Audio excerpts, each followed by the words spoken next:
Hi, it's Brandon Slade from thirstgym.com. Today we're talking about an exercise called the Buffalo Bar Bench Press versus Chains. Now, this is a great exercise to improve your bench press, build some speed, power, and strength off of your chest.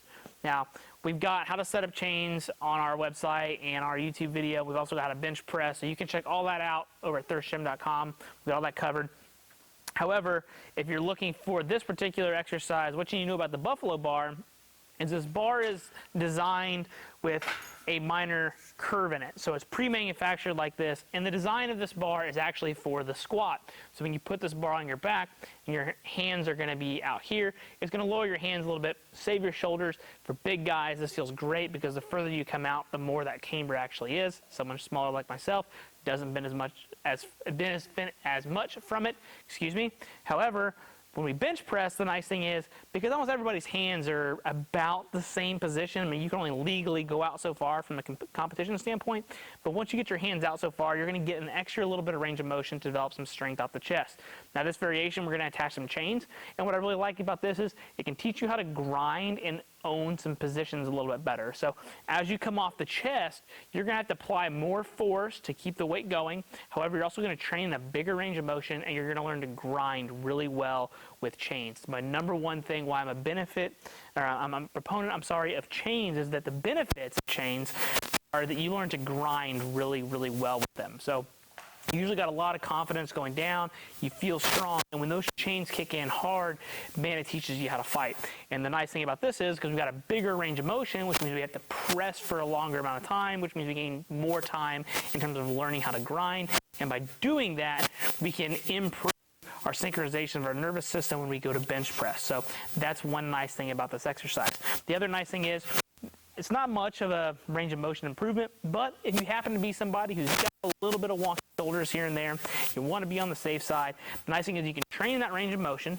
However, you can decrease the load as you go down, and then that way you don't have the full 200, 300, 400 pounds at your chest all the way. You're losing some chain weight on the way down, and that way it feels a little bit better, but you're still training a bigger range of motion, so hopefully that makes sense. So when it comes to execution, it's just really like our regular bench press. We're going to lay down, get our hands on our bench press position, set our shoulders, set our feet. All of that's going to stay the same, and the only thing that's really going to change here is I'm going to have that little bit bigger of range of motion.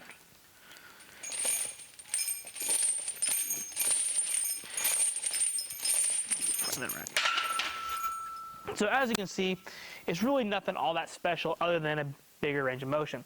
Now when it comes to programming exercise like this, we've already talked about grinding and such, so that kind of teaches you how to grind with heavier weights. So singles, doubles, triples, your conjugate person, this is a great max effort variation to learn how to grind. If you have to be somebody looking to just improve your bench press, so say you've done your main bench press work for the day, you understand that speed and power and some pop off your chest isn't exactly where you're strong, this might be a great variation to teach you to come off the chest a little bit faster, build some tricep strength, and improve the muscle at your pecs, shoulders, and triceps because of the increased range of motion. And the other option, obviously, is the dynamic effort method, very popularized by Louis Simmons, and the nice thing about that is we can build some speed and power with a bigger range of motion. So generally you're going to want to use 40 to 50% of your 1 rep max on the bar, and then you're going to perform that for about 2, 3, 5 reps across multiple sets. So ideally about 25 to 30 total reps over the training session. 8x3 is usually the most common, that's 24 reps. Usually see 8x3, 10x3 being the most common. Every now and then you'll see some 5x5, 6x5. But then when it comes to adding the chains, then you're just going to make sure you got about 25% chain weight on the bar when you're doing that. And that's going to give you that sweet spot to where you've got enough speed, but you're not going to have to slow the weight down at the top. For myself, that's usually 2 chains per side if you're using 5/8 chain. So that's really all the setup and the programming pieces of it. It's really not that complicated, but I do think this is a great max effort variation for many people that are learning how to grind off the chest and just improve time and retention.